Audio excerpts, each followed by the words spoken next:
Assalomu alaykum do'stlar, kanalimiz a'zolari, ijtimoiy tarmoq kuzatuvchilari. Bizga yangi partiyada Qozog'iston bug'doylari yetib keldi. Xudo xolasa qattiq qazaq qoplarda. Lavinatli. Xudo xolasa sifatlari ham o'ta a'lo darajada kelgan. Kech bo'lishiga qaramay ishlar jadal davom etyapti.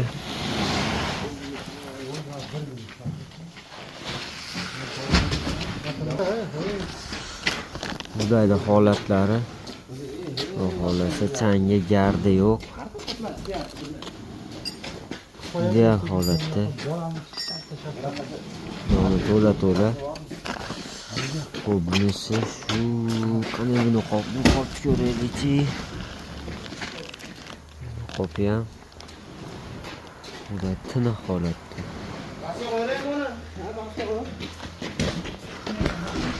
Narxlari qulay chiqadi. Dastlabki xizmatlarimiz Toshloq tumani bo'ylab mavjud. Bemalol murojaat qilaverasizlar. Nomerlar qoldiramiz.